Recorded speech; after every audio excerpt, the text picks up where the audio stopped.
இன்று அதிகாலையில் ஓசூர் அருகே சோகம். அடுத்தடுத்த வாகனங்கள் மோதி கோர விபத்து. 4 பேர் சம்பவ இடத்திலேயே பலி. கிருஷ்ணகிரி மாவட்டம் ஓசூர் அருகே சென்னை பெங்களூர் தேசிய நெடுஞ்சாலையில் இன்று அதிகாலையில் ஏற்பட்ட பல வாகன விபத்தில் 4 பேர் உயிரிழந்துள்ளனர்.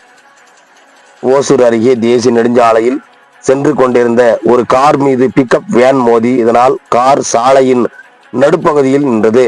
அதே சமயம் அந்த வழியாக வந்த மற்றொரு லாரி முன்பே விபத்தில் சிக்கியிருந்த வாகனங்களில் மோதியதால் வேனுக்கும் லாரிக்கும் இடையே கார் சிக்கிக் கொண்டது. இந்த அதிர்ச்சியூட்டும் விபத்தில் காரில் பயணித்த 5 பேரில் 4 பேர் சம்பவ இடத்திலே உயிரிழந்துள்ளனர். ஒருவர் கடுமையாக காயமடைந்த நிலையில் ஓசூர் அரசு தலைமை மருத்துவமனைக்கு கொண்டு செல்லப்பட்டனர்.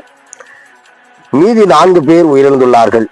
சேலம் மாவட்டம் கண்ணங்குறிஞ்சியை சேர்ந்த கோகுல் வயது 28, சேலம் மாவட்டம் தீவட்டிப்பட்டி பன்னம்பட்டி கிராமம் மணிவண்ணன் வயது 30, சேலம் மாவட்டத்தை சேர்ந்த தாரமங்கலம் செலவாடை கிராமத்தை சேர்ந்த முகிலன் வயது 28, ஈரோடு மாவட்டத்தை சேர்ந்த மதன்குமார் 28 வயதான இவர் திருமணமாகி 5 மாதம் ஆன இந்த நிலையில் இவர் வெளி மாநிலத்தில் உள்ள கனடாவில் வேலை பார்த்து வந்ததாகவும் இவர் வேலை முடித்து பெங்களூர் விமான நிலையத்திற்கு விமானம் மூலம் விடிகாலையில் வந்துள்ளார்.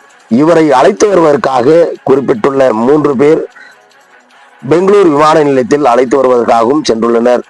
இந்த நிலையில் ஓசூர் அருகே பெங்களூர் கிருஷ்ணகிரி தேசிய நெடுஞ்சாலை சாணமாவோட பகுதியில் அதிகாலையில் 6 வாகனங்கள் அடுத்தடுத்து மோதிய விபத்தில் அவர்கள் சென்ற கார் மீது லாரி அதிவேகமாக மோதியதில் சம்பவ இடத்திலேயே 4 பேரும் பலியானார்கள். இந்த நிலையில் விபத்து குறித்து ஓசூர் அட்கோ போலீசார் வழக்கு பதிவு செய்து விசாரணை நடத்தி வருகின்றார் என்பதும் குறிப்பிடத்தக்கது.